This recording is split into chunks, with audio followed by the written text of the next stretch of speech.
Recording start हो चुकी है और उम्मीद है बच्चे वापस क्लास जल्दी आ जाएंगे, क्योंकि इससे पहले जब हम क्लास ले रहे थे रिकॉर्डिंग नहीं हो रही थी। तो बच्चों, अब हम क्लास स्टार्ट कर रहे हैं और जैसा आप जानते हो माइक्रोब्स और ह्यूमन वेलफेयर का आज सेकंड लेक्चर है। It is second lecture of microbes and human welfare. और जहां तक मुझे याद है, हमने इस लेसन में कहां तक पढ़ लिया था, हमने लैब तक पढ़ लिया था कि लैक्टिक एसिड बैक्टीरिया वे बैक्टीरिया हैं जो लैक्टिक एसिड बनाते हैं और इनका यूज हम कर्ड बनाने में करते हैं। जो फ्रेश मिल्क है उससे कर्ड बनाने का यूज होता है। ठीक है, तो कर्ड बनाने जो हम बैक्टीरिया यूज करते हैं वो लैब होते हैं। आप जामन की बात करते हो, जामन को हम इनोकुलम स्टार्टर बोलते हैं, that is called inoculum starter. और मानसी उसमें पहले से बहुत सारे बैक्टीरिया मौजूद होते हैं लैब, और जब हम उसको फ्रेश मिल्क में डालते हैं तो उनकी ग्रोथ बढ़ जाती है और फिर वो लैक्टिस बनाते हैं और फिर से उस फ्रेश मिल्क को कर्ड में कन्वर्ट कर देते हैं। और अजय सिरो यहाँ ये भी जानना होगा, क्योंकि जो कर्ड बनाने का काम है वो किसका है, वो बैक्टीरिया का है, इसलिए टेम्परेचर का रोल भी बहुत बड़ा होता है। अगर मिल्क का टेम्परेचर ज्यादा है और आप उसमें इनोकुलम डाल रहे हो तो बैक्टीरिया मर जाएंगे, या टेम्परेचर बहुत कम है, ठंडा हो रहा है, तो भी बैक्टीरिया ग्रोथ नहीं करेंगे और कर्ड प्रॉपर्ली तैयार नहीं होगी। ये मैं जान लिया था। और हमने भी कहा था कि जो कर्ड बनती है उसमें पार्शली जो प्रोटीन है वो डाइजेस्ट हो जाती है, और जो ये बैक्टीरिया हैं they also add vitamin B12 cyanocobalamin इसको बोलते हैं, उसे ऐड कर देते हैं। और इसका फायदा ये होता है कि जो मिल्क है उसके मुकाबले कर्ड की न्यूट्रिशन वैल्यू ज्यादा होती है। और अब हम उसके आगे की बात कर रहे हैं, और उसके आगे की बात ये है, अब हम पढ़ेंगे फर्मेंटेड फूड। क्या पढ़ेंगे हम? Fermented food. आज टॉपिक है बच्चों फर्मेंटेड फूड। देखिए, कई सारे फूड प्रोडक्ट हम फर्मेंटेड फूड में यूज करते हैं, और मान से लिखा टेम्परेचर 30-35, बिल्कुल सही लिखा है आपने। और फर्मेंटेड फूड हो गया है ये कह रही हैं मानसी, तो इसलिए फर्मेंटेड फूड को इसका मतलब हो गया है। तो मुझे आगे करना है, और फर्मेंटेड फूड में आपको एक पॉइंट आप और ऐड करना, शायद ही मेरा छूट गया है, हमने कल नहीं कर पाए। तो जो माइक्रोब्स हैं उनका यूज हम बच्चों इसी पॉइंट में ऐड कर लो। फर्मेंटेड में माइक्रोब्स आल्सो यूज्ड, फर्मेंटेड वाले में माइक्रोब्स आल्सो यूज्ड क्या यूज होते हैं? To produce fermented fish, use to ferment the fish, to ferment fish को फर्मेंट करने में, यानी फिश को फर्मेंट करके उसका टेक्सचर बदल जाता है, उसका फ्लेवर और टेस्ट में अंतर आ जाता है, तो इसलिए हम फिश को भी फर्मेंट करके यूज करते हैं। साथ ही साथ सोयाबीन, फिश, सोयाबीन, सोयाबीन। और हम बात करेंगे bamboo, soybean and bamboo shoot, bamboo shoot. यहां पर जो मानसी बैम्बू का शूट है, स्टेम है, उसको भी फर्मेंट किया जाता है, और फिर से to make the food, to make food. अब आप कहोगे कि बैम्बू शूट से कौन सा फूड बन जाता है, तो बैम्बू शूट को फर्मेंटेड करके उससे पिकल्स बनाया जाता है, अचार बनाया जाता है। तो बैम्बू शूट से क्या बनेगा? पिकल्स बनेगा, अचार बनेगा, और इसलिए उसको हम करेंगे फर्मेंटेड। तो कोई कुछ माइक्रोवेव यूज करके हम फिश, सोयाबीन और जो बैम्बू शूट है उसको फर्मेंट करके फूड प्रोडक्ट बना रहे हैं। तो ये पॉइंट हमारा उसमें मिसिंग था और आपने उसे ऐड कर लिया होगा। और अब हमारा फर्मेंटेड फूड वाला पार्ट पूरा हो गया है, और हम कहेंगे नेक्स्ट पार्ट चीज प्रोडक्शन। अब हमारा चीज बनेगा। अब नेक्स्ट टॉपिक हम जो आज का एक्चुअल टॉपिक है वो है चीज प्रोडक्शन, चीज प्रोडक्शन।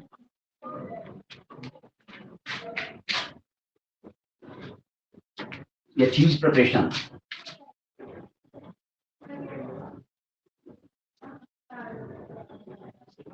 प्रिपरेशन तो चीज तो हम सबको पसंद होता है, सबका फेवरेट होता है। और जो चीज है, cheese is one oldest food product, cheese is one oldest food product, oldest food product, food product सबसे पुराना है, प्रोड्यूस्ड बाय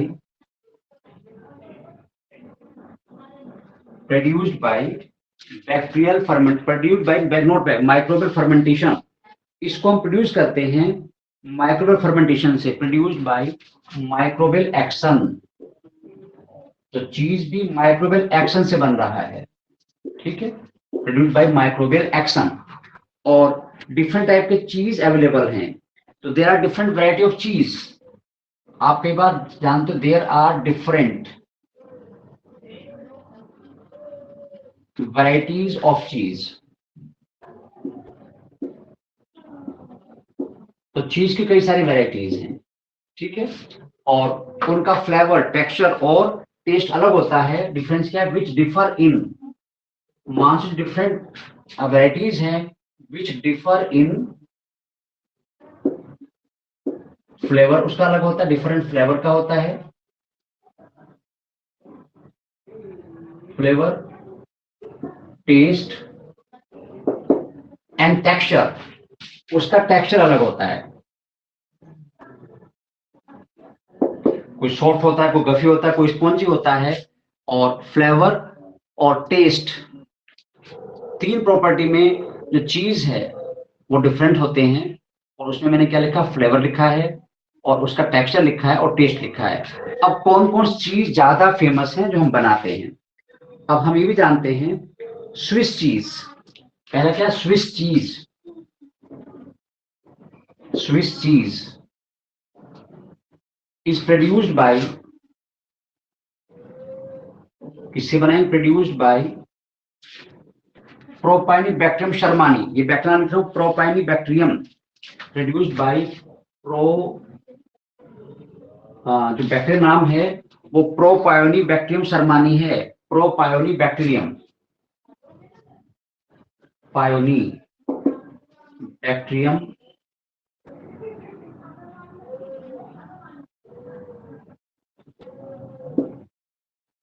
रियम शर्मानी, इसकी शर्मानी है। तो इस बैक्टीरिया यूज से हम स्विस चीज बनाते हैं और इस चीज में लार्ज होल होते हैं। इसकी खास बात क्या है? इट हैज बड़े hole, large holes, large holes होते हैं। अब लार्ज होल क्यों बन गए, कहां से आ गए? लार्ज होल इसलिए बन गए क्योंकि ये बैक्टीरिया ज्यादा CO2 बनाता है। This bacteria produce more CO2, और वो CO2 जब बाहर आएगी तो रास्ता पैसेज बनाएगी, उससे होल बन जाएंगे। तो ज्यादा बड़े होल बनने का ज्यादा CO2 बनना है, क्वेश्चन बन गया। लार्ज होल्स बिकॉज ऑफ, कारण क्या? Because of more CO2 production by, more CO2 production by किसकी वजह से? Production by bacterium. तो इसमें लार्ज होल हैं और ये सॉफ्ट और स्पॉन्जी होगा। जब ज्यादा होगा, छेद होंगे, तो सॉफ्ट एंड स्पॉन्जी होता है। एंड दिस चीज is soft and spongy, soft and spongy, spongy. तो अब हमें क्लियर हो गया, स्विस चीज बनाने के लिए हम बैक्टीरिया यूज करते हैं। नाम है प्रोपाइनिबैक्टीरियम शर्मानी। और इस चीज की स्पेशलिटी ये है, खास बात ये है कि उसमें लार्ज होल्स होते हैं। अब लार्ज होल क्यों होते हैं? वो इसलिए होते हैं बच्चों, क्योंकि ये बैक्टीरिया ज्यादा CO2 बनाता है और उसकी वजह से जब CO2 उससे बाहर आएगी तो वो पैसेज डेवलप करेगी, रास्ता बनाएगी, और रास्ते ही वो होल्स बन जाए, छेद बन जाते हैं। तो ये हो गया स्विस चीज। और अब हम बात करेंगे रोक्यूफोर्ट की चीज की। रोक्यूफोर्ट चीज नंबर 2 चीज की बात करेंगे और उसकी क्या स्पेसिफिटी है और किससे बनाते हैं वो बात करेंगे। तो यहाँ पर आपको जो माइक्रोब्स का नाम याद रखना है या कोई और स्पेसिफिटी है, जैसे स्विस चीज में लार्ज होल्स होते हैं, उसकी बात याद रखनी है। अब रोक्यूफोर्ट में क्या होगा? तो रोक्यूफोर्ट चीज इज प्रोड्यूस्ड या प्रिपेयर्ड, रोक्यूफोर्ट चीज is prepared prepared by the action of Penicillium, ये फंगस नाम है पेनिसिलियम, पेनिसिलियम रोकीफोर्टी, रोकीफोर्टी फंगस इस फंगस से बनता है। तो अगर आप रोकीफोर्ट चीज बनाना चाहते हैं या जो लोग बना रहे हैं उसमें क्या होगा, उसमें उनको मानसिक क्या करना होगा, उसमें उनको फंगस का यूज करना होगा और इस फंगस का नाम है पेनिसिलियम रोकीफोर्टी। इस फंगस इस चीज की खास बात क्या है, इस चीज का एक स्पेसिफिक फ्लेवर होता है, यानी इसका जो फ्लेवर है वो बेटर है ना।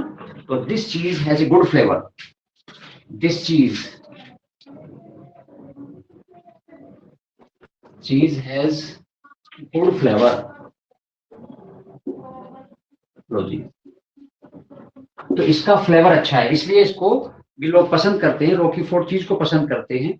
और हमें भी जानते हैं कि जो चीज प्रिपरेशन है उसमें प्रोटीन का कोगुलेशन होता है। तो चीज फॉर्मेशन आप सब नोट भी करते रहेंगे, चीज फॉर्मेशन इज द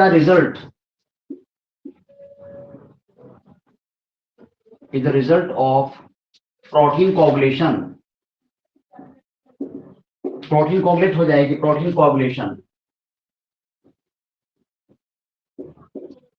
ठीक है। इसका मतलब क्या, चीज is the rich source of protein, चीज में प्रोटीन कंटेंट काफी होता है क्योंकि प्रोटीन कोगुलेट होके उसको थिकनेस प्रोवाइड करती है। तो हमें क्लियर हो गया कि दो तरह चीज हमने बात की है, Swiss cheese, Penicillium, Penicillium bacteria हम यूज करेंगे शर्मानी, और अगर हमें रोकीफोर्ट चीज बनाना है तो हम एक फंगस यूज करेंगे जिसका नाम है पेनिसिलियम रोकीफोर्ट, और वहां पर बैक्टीरिया यूज करेंगे प्रोपाइनोबैक्टीरियम शर्मानी। और एक में लार्ज होल है, एक का जो टेक्सचर है, फ्लेवर है वो अच्छा है।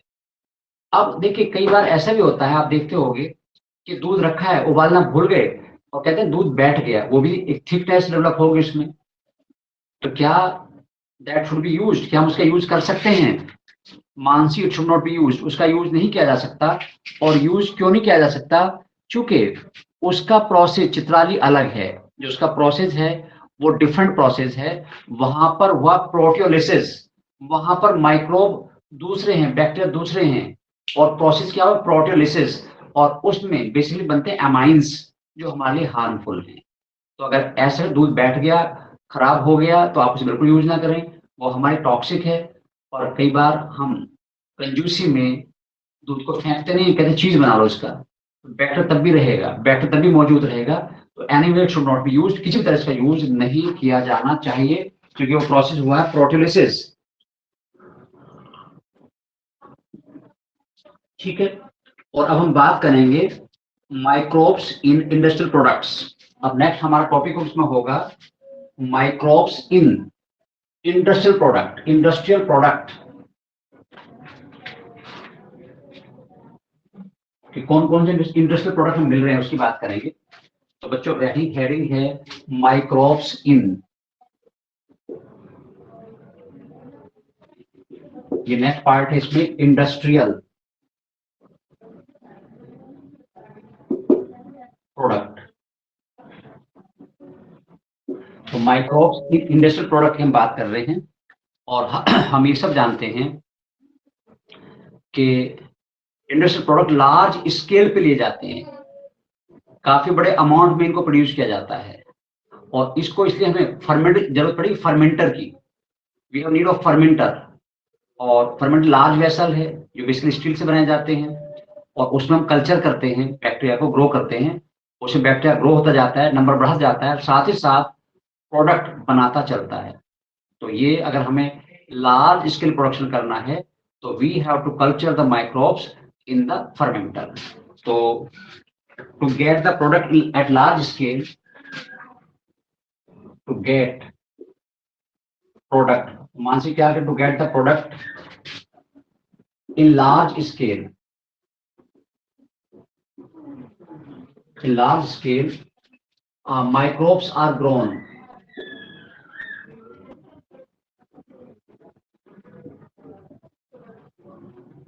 Microbes are grown in fermenter, उनको हम फर्मेंटर में ग्रो करेंगे। ठीक है, अब मोस्टली प्रोडक्ट क्या क्या होंगे, थोड़ा बात करने के बाद क्वेश्चन बन सकता है कि कौन कौन से इंडस्ट्रियल प्रोडक्ट हम ले सकते हैं। तो most common industrial product are, most common क्या क्या बच्चों, most common industrial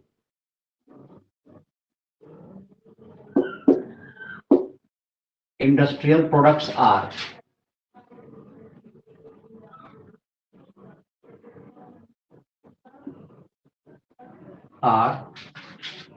alcohol, alcohol मिलता है हमें, एंजाइम्स मिलते हैं जो हम ड्रग्स में दवाई में यूज करते हैं, एंजाइम्स, विटामिन्स मिलते हैं, enzymes, vitamins, acids, different type के एसिड्स हम लेते हैं। और तो एंजाइम, विटामिन, एंटीबायोटिक्स हो गई, biotics and bioactive agents etcetera, bioactive agents etcetera. तो ये सारा इंडस्ट्रियल प्रोडक्ट की फॉर्म में हम लेते हैं और जिस प्रोसेस बनाते हैं ये माइक्रोब्स, वो फर्मेंटेशन है। ये भी क्वेश्चन बन गया कि किस प्रोसीजर से, कौन सी मेटाबॉलिक प्रोसेस से माइक्रोब इसे बनाते हैं, तो दैट वी कॉल्ड फर्मेंटेशन। तो these products are obtained by through fermentation. ठीक है, तो ये प्रोडक्ट हमें मिलेगा फर्मेंटेशन से। दीज प्रोडक्ट्स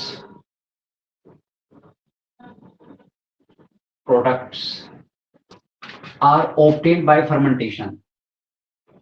तो मान से हम किससे लेंगे, फर्मेंटेशन से, थ्रू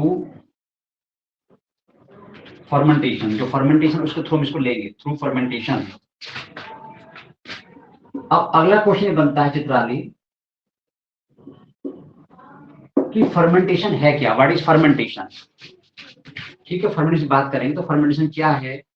देखिए, फर्मेंटेशन वो प्रोसेस है जिसमें कॉम्प्लेक्स ऑर्गेनिक मॉलिक्यूल माइक्रोब या एंजाइम प्रेजेंस में सिंपलर ऑर्गेनिक मॉलिक्यूल में कन्वर्ट होता है विदाउट यूज ऑफ ऑक्सीजन। तो that is a appropriate definition of fermentation. तो मैं लिख रहा हूं डेफिनेशन, आप भी नोट करेंगे। तो fermentation is the process, fermentation is the process, ये प्रोसेस है, प्रोसेस इन विच, इसमें क्या होगा, in which complex organic molecule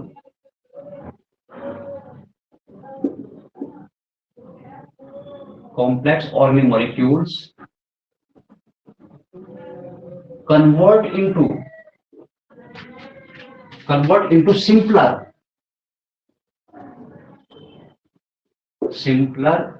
organic molecule, जो कॉम्प्लेक्स और सिंपलर में कन्वर्ट हो जाएंगे इन द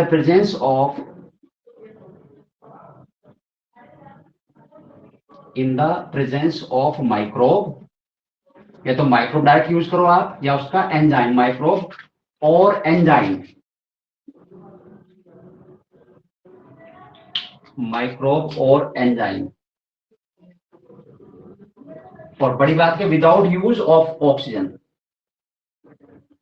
यानी फर्मेंटेशन में ऑक्सीजन यूज नहीं होती, विदाउट यूज ऑफ ऑक्सीजन। अब हमें क्लियर हो गया, जिस प्रोसेस में हम कॉम्प्लेक्स और मॉलिक्यूल सिंपल फॉर्म में कन्वर्ट करते हैं, या तो माइक्रोब डायरेक्ट यूज करें या उसका एंजाइम यूज करें, और उसमें ऑक्सीजन यूज नहीं होती, तो वो प्रोसेस फर्मेंटेशन कहलाता है। और फर्मेंटेशन प्रोडक्ट डिपेंड करता है रॉ मटेरियल और माइक्रोब पर। क्वेश्चन बन गया, फर्मेंटेशन प्रोडक्ट हमें क्या मिलेगा, फर्मेंटेशन प्रोडक्ट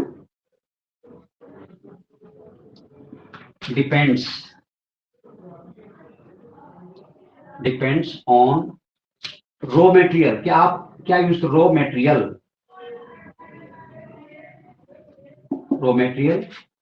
एंड माइक्रोब। हमें एंटीबायोटिक मिलेगी या हमें एंजाइम मिलेगा या विटामिन मिलेगा, तो दो चीज डिपेंड करेगा कि आपने रॉ मटेरियल क्या यूज किया है, जो फर्मेंटेड सबस्ट्रेट क्या यूज कर रहे हो और कौन सा माइक्रोब यूज कर रहे हो, उसके अकॉर्डिंग हमें प्रोडक्ट मिलेगा। ठीक है, तो ये हमें प्रोडक्ट की बात है, प्रोडक्ट किसके थ्रू मिलेगा। अब कौन कौन से प्रोडक्ट हमें ऐसे मिल रहे हैं फर्मेंटेशन से, हम बात करेंगे फर्मेंटेड बीवरेज। इसकी इसमें नंबर वन बात, इंडस्ट्री नंबर वन बात करेंगे फर्मेंटेड बीवरेज। नंबर वन की बात करने जा रहे हैं फर्मेंटेड बीवरेज।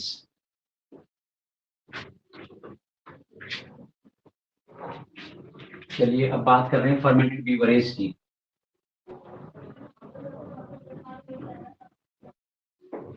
बच्चों सब हेडिंग है इसका, इंडस्ट्रियल वाले का, फर्मेंटेड बीवरेज। देखिए बीवरेजेस वे सब्सटेंस हैं, वे प्रोडक्ट हैं मानसी जो स्टिमुलेटिंग इफेक्ट कोज करते हैं। The product which cause stimulating effect on the body of human called beverage. और ये बेसिकली अल्कोहलिक बीवरेज और नॉन अल्कोहलिक होते हैं। एक तो अल्कोहल बीवरेज है, दूसरा नॉन अल्कोहलिक जो सॉफ्ट ड्रिंक है जिनमें कोकीन कोका वगैरह होता है, वो भी स्टिमुलेटिंग इफेक्ट कोज करते हैं और उनको भी हम बीवरेज तो बोलते हैं, पर वो नॉन अल्कोहलिक। तो पहले हम जाना बीवरेज क्या है। Beverage are those products which have stimulating effect on human body. These may be alcoholic beverage और नॉन अल्कोहलिक बीवरेज। यहाँ पर बात अल्कोहलिक बीवरेज की हो रही है। तो अल्कोहलिक बीवरेज हम प्रोड्यूस करते हैं by the use of east, produced by the use of yeast।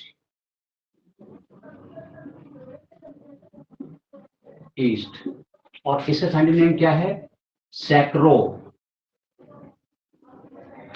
Saccharomyces cerevisiae. ये इसकी स्पीसीज है। Actually east is the group of fungi, ये कोई एक नहीं है।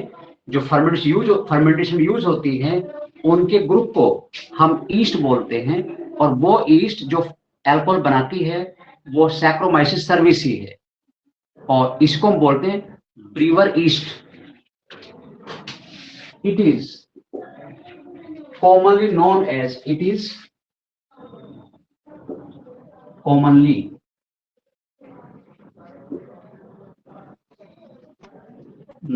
as brewer's yeast।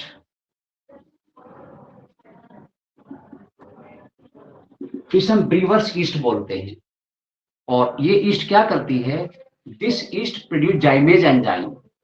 ये ईस्ट जाइमेज बनाएगी और वही एंजाइम फर्मेंटेशन करेगा। तो चाहे आप डायरेक्ट लाइव ईस्ट यूज कर लें, चाहे उसका प्रोडक्ट जाइमेज एंजाइम यूज करें, रिजल्ट एक ही आएगा। तो this east produce जाइमेज enzyme, east produce जाइमेज enzyme that cause fermentation of sugar substrate, that cause ये करेगा that causes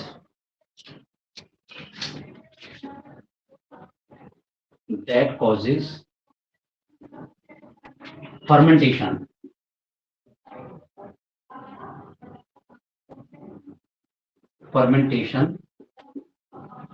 of sugar substrate। ठीक है, तो जाइमेज शुगर सबस्ट्रेट को फर्मेंट करके अल्कोहल बनाता है, शुगर सबस्ट्रेट। ठीक है, तो ये हो गया अल्कोहलिक फर्मेंटेशन। और कौन कौन से प्रोडक्ट हमें से मिलते हैं, तो अल्कोहलिक फर्मेंटेशन में क्या क्या मिलता है उसकी बात कर रहे हैं। Common alcoholic fermented products are, common हमें क्या क्या मिलेगा, common alcoholic products are wine, एक तो वाइन होती है, ब्रांडी होती है, रम होती है। ठीक है, तो ब्रांडी होती है, विस्की होती है, एंड विस्की साथ एंड होती है, एंड बियर। तो ब्रांडी है, विस्की है, रम है, और साथ ही साथ और कौन है, और बियर है, एंड बियर। तो ये अल्कोहलिक फर्मेंटेड प्रोडक्ट हैं और इनको बनाया है ईस्ट ने जाइमेज एंजाइम बनाकर। अब ये प्रोडक्ट एक है, अलग है। तो देखिए जो ये प्रोडक्ट हैं, फंगस तो ईस्ट ही होगी, लेकिन रॉ मैटर अलग होने की वजह से ये अलग प्रोडक्ट मिलते हैं। तो these products are obtained due to use of different raw material. तो यहाँ डिफरेंस किसका है? These products, these alcoholic products are obtained due to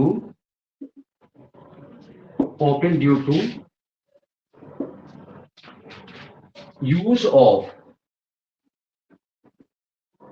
different raw material। जो रॉ मटेरियल हम ले रहे हैं, सबस्ट्रेट हम ले रहे हैं, वो अलग है, एक नहीं है, डिफरेंट रॉ मटेरियल।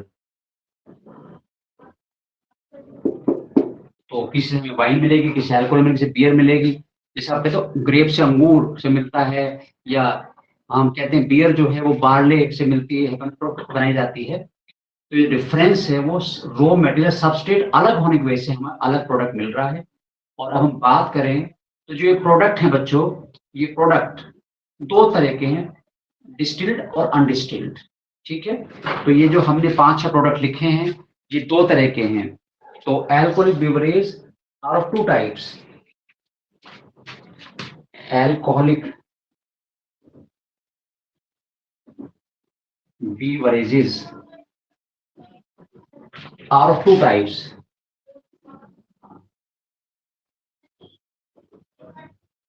ये दो टाइप्स के हैं। हम नंबर 1 की बात करें, distilled alcoholic beverage, distilled.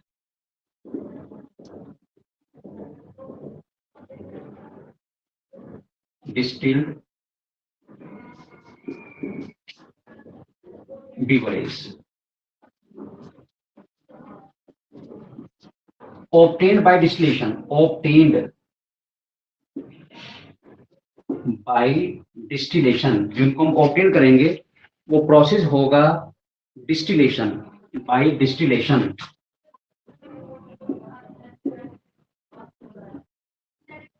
Distillation, तो डिस्टिल बेवरेज कौन जो हम ले रहे हैं, by the process of distillation. As 3 product हैं, उनमें कौन है, एक तो रम है डिस्टिल प्रोडक्ट, और एक विस्की है, ब्रांडी है। एज विस्की, ब्रांडी एंड रम। तो 3 जो है वो डिस्टिलेशन थ्रू ऑब्टेन किए गए हैं। अब डिस्टिलेशन तो आप जानते हो, कैल्शियम पढ़ा होगा, पर फिर थोड़ा मैं अपने साथ साथ बता दूं। डिस्टिलेशन वो प्रोसेस है जिसमें किसी लिक्विड जो मिक्सचर है उससे कोई special product obtain due to difference in boiling point. जो उसमें मिक्सचर में कंटेंट है उनके बॉइलिंग पॉइंट अलग हैं, और वो डिफरेंट ऑफ बॉइलिंग पॉइंट की वजह से जो हम प्रोडक्ट अलग करेंगे, आइसोलेट करेंगे, वो डिस्टिलेशन प्रोसेस कहलाएगा। तो यहाँ पर डिफरेंस बॉइलिंग पॉइंट का, किसे कुछ है किसे कुछ है।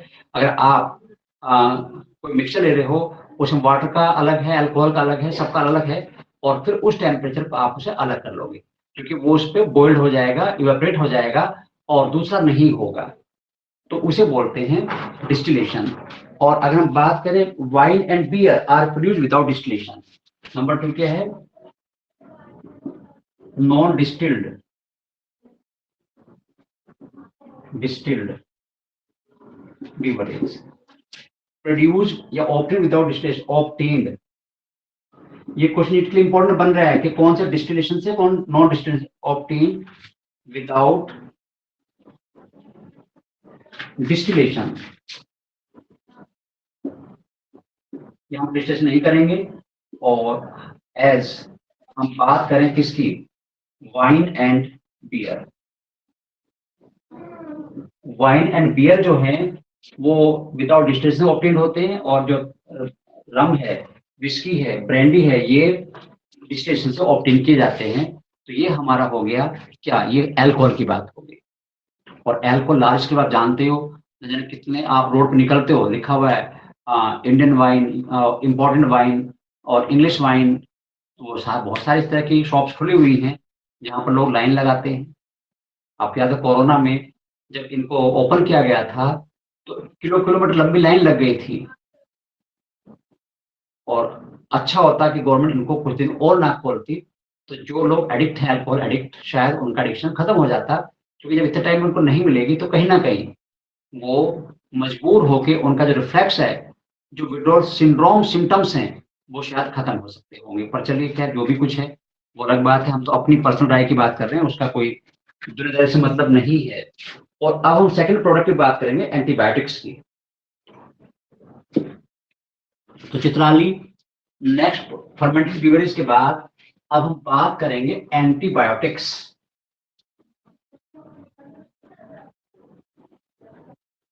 Antibiotics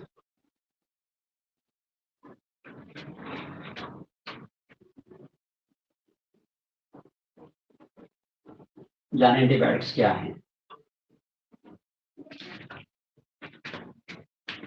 antibiotics number 2 industrial product, antibiotics.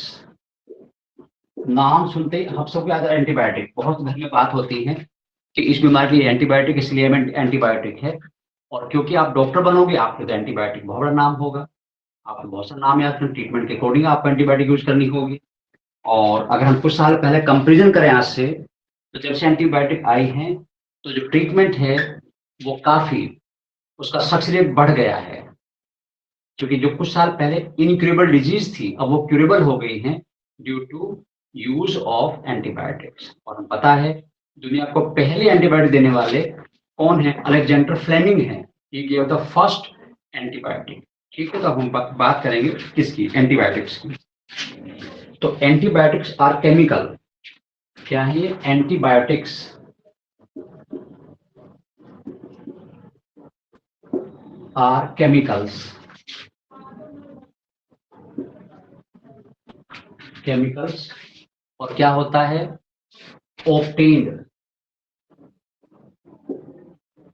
obtained from one microbe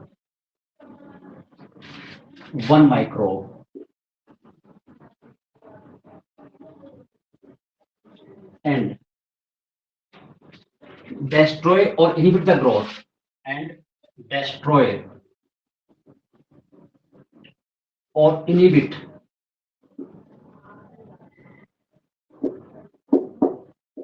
growth of other microbe।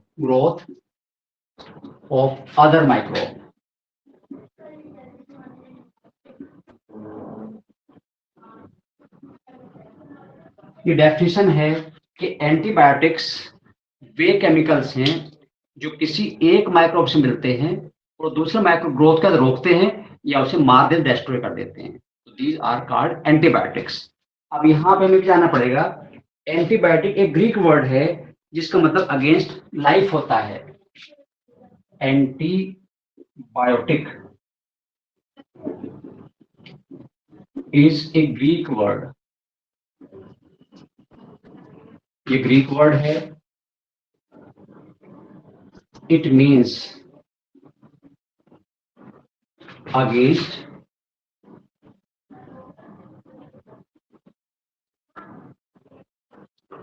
मतलब क्या है, अगेंस्ट लाइफ है, अगेंस्ट लाइफ। तो अगर हम बात करें इन रेस्पेक्ट ऑफ पैथोजन, तो ये बात सही है कि अगेंस्ट लाइफ है। लेकिन अगर हम बात करें ह्यूमन की, तो ये प्रो लाइफ है। यानी जो माइक्रोब इनको बना रहे हैं, ये हमारे ओरिजिन से पहले ही बना रहे थे, हमारे यानी हमारे आने के बाद बनाया, हमारी वजह से बनाया है। तो जो एंटीबायोटिक आप यूज कर रहे हो, they are being produced since ages by the microbe. तो उनका हमसे पहले बनने का प्रोसेस चल रहा है। तो in respect of pathogen they are antibiotic, but in respect of human these are probiotic. क्योंकि हमारे लैब से पहले ही वो बनने की माइक्रो शुरुआत कर रखी है, तो इसलिए हमसे उनका कोई लेना नहीं था against life. In respect of pathogen, term antibiotic is perfect. Term antibiotic is applicable, ठीक है, एप्लीकेबल हो रही है। But in respect of human, but in respect, हम अपने रेस्पेक्ट में बात कर रहे हैं, in respect of human these are probiotic. ये प्रो लाइफ हैं। क्या है? Pro life. तो हमारे रेस्पेक्ट में इनको बोलते हैं प्रो लाइफ, ठीक है, not against, pro life, not against. तो देखो एक वर्ड एक जगह तो सही बैठ रहा है, दूसरी जगह उसका मीनिंग फिट नहीं बैठता है। तो in case of human they are not against life, but in case of pathogen these are against life. और हम ये भी जानते हैं दुनिया को पहली एंटीबायोटिक देने वाले अलेक्जेंडर फ्लेमिंग हैं, अलेक्जेंडर फ्लेमिंग। तो इसकी बात हम कर रहे हैं। First antibiotic was obtained by Alexander Fleming. ये नाम बड़ा है, दुनिया को एक इजी ट्रीटमेंट देने वाले हैं। फर्स्ट एंटीबायोटिक, नाम आप पहले से जानते हो, was obtained by Alexander Fleming. जो अलेक्जेंडर फ्लेमिंग हैं, उन्होंने पहली एंटीबायोटिक आइसोलेट की थी, फ्लेमिंग। फ्रॉम, किससे की? फ्रॉम पेनिसिलियम, ये फंगस है, Penicillium psyllium notatum fungus.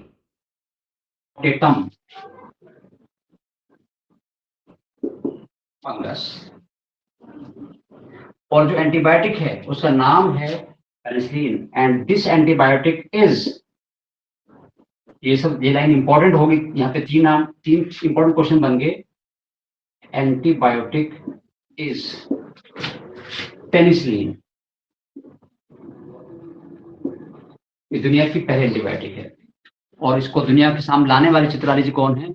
Sir, fourth line में दीज आर के बाद these are application but respect of human, these are कहाँ है? First antibiotic was obtained. अच्छा, दीज आर प्रो, ये प्रो लाइफ है, यानी कि ना pro, PRO, these are pro life, not against. तो चित्राली ये प्रो वर्ड है, प्रो लाइफ, लाइफ से पहली, हमारे लाइफ से पहली हैं, हमारे अगेंस्ट नहीं है। तो ये फंगस से मिली हमें। और भी जानते हैं this antibiotic kill to bacteria to destroy its cell wall. इसका एक्शन क्या है? This antibiotic biotic destroy to bacteria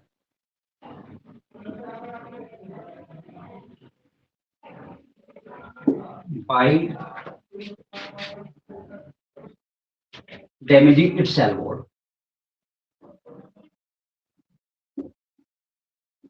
its cell wall। ये बैक्टीरिया सेल वॉल डैमेज कर देती है और बैक्टीरिया मर जाता है।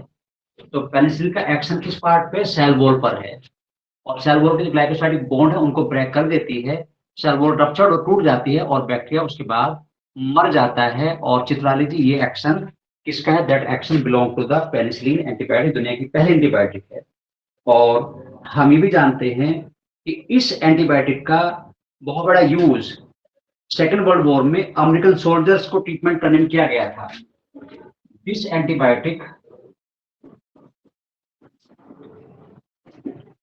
Biotic was used to treat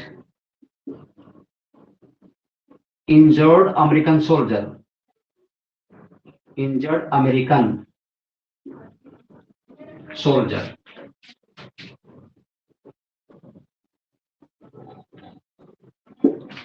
soldiers during Second world War. जब सेकेंड वर्ल्ड वॉर चल रहा था तो उस टाइम जो अमेरिकन सोल्जर्स इंजर्ड हुए थे उनका ट्रीटमेंट करने के लिए, उनके घाव भरने के लिए, उनके घाव के बैक्टीरिया मारने के लिए इस एंटीबायोटिक का मास स्केल पर यूज हुआ था। ठीक है, तो ये इसका बड़ा यूज है सेकेंड वर्ल्ड वॉर में। और हम ये भी जानते हैं कि दो नाम आपको और याद हैं, Ernst Chain and Howard flori. इन्होंने भी काफी बड़ा काम किया एंटीबायोटिक के फील्ड में। भले दुनिया को पहले एंटीबायोटिक देने वाले अलेक्जेंडर फ्लेमिंग है, लेकिन इफेक्टिवनेस बढ़ाने वाले चीन एंड फ्लोरी हैं। और इसलिए नोबेल प्राइज तीन को एक साथ मिला था, और वो उसमें चीन भी हैं, फ्लोरी भी हैं और फ्लेमिंग तो है क्योंकि उन्होंने एंटीबायोटिक बना के दी दुनिया को पहले। तो चीन फ्लोरी का वर्क जाना उन्होंने क्या किया और क्यों नोबेल प्राइज उनको दिया गया। तो अर्नस्ट चीन, Ernst Chain and Howard flori,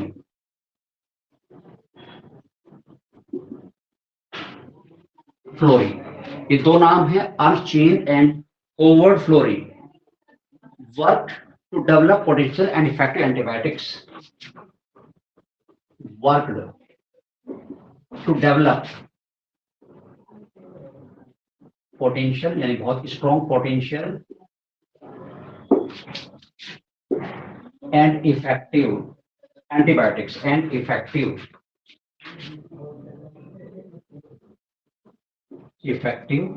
antibiotics.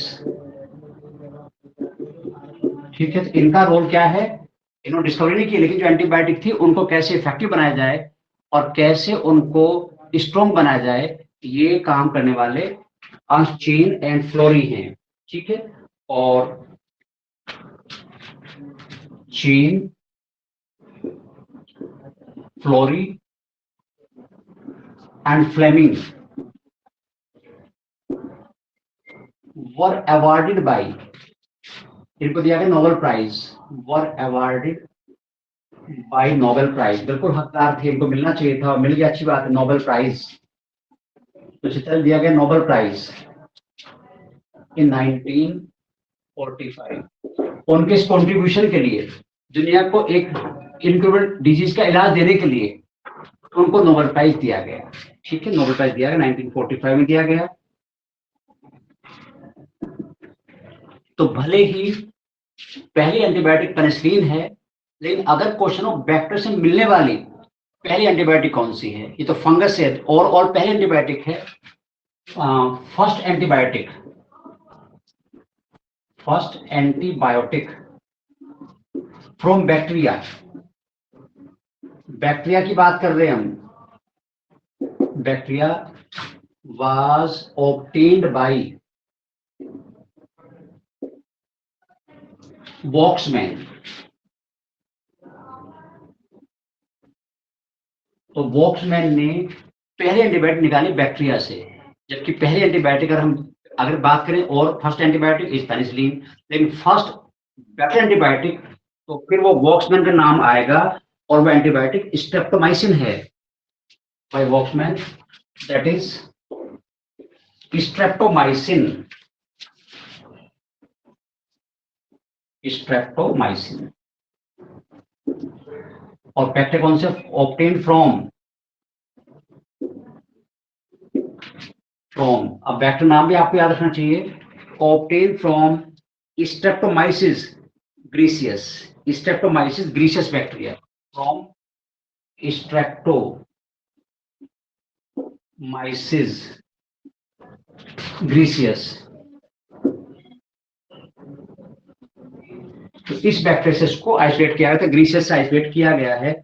तो स्ट्रेप्टोमाइसिस ग्रीसियस से पहली बैक्टीरिया एंटीबायोटिक स्ट्रेप्टोमाइसिन निकाली गई और वो वॉक्समैन ने निकाली थी। और हम ये भी जानते हैं कि एंटीबायोटिक की वजह से by the discovery, by the availability by the use of antibiotics, incurable disease, incurable, जिनका पहले इलाज नहीं था, incurable disease became curable, curable as leprosy, बात करें leprosy,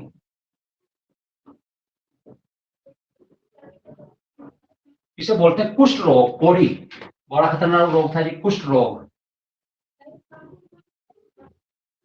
इसे कुष्ठ रोग बोलते हैं। ट्यूबरक्लोसिस, टीबी, ये बहुत क्षय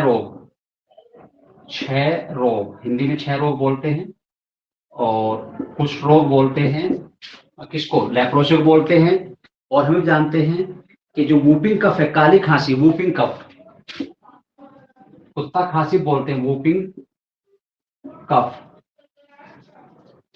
इसे बोलते हैं काली खांसी। ये सब बहुत डेंजरस डिजीज थी। Diphtheria and diphtheria,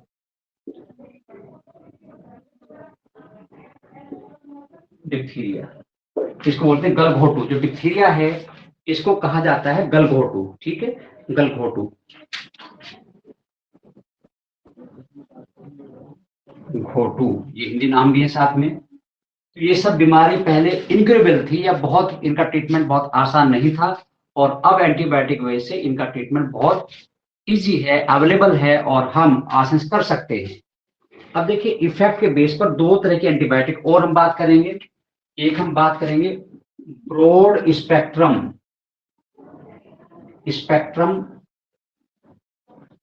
antibiotic, Mansi way antibiotic जो एक ज्यादा पैथोजन को स्वाहा कर सकती है, मार सकती है, एक ज्यादा को मिकिल,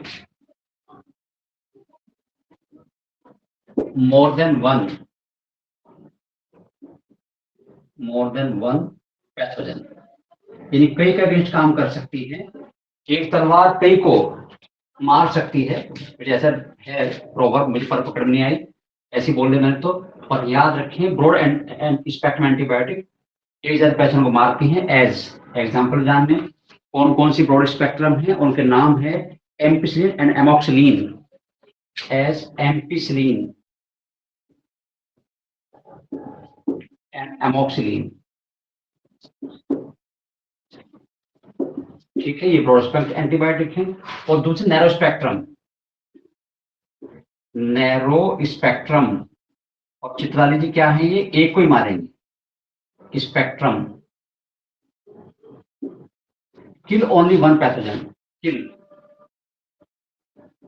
ओनली वन पैथोजन, एक को मारती है, ठीक है। जो कई को मार सके वो ब्रॉड स्पेक्ट्रम, जो एक को ही मारे वो नैरो स्पेक्ट्रम है। उसका example erythromycin and azithromycin. Erythromycin as erythromycin and azithromycin, azithromycin,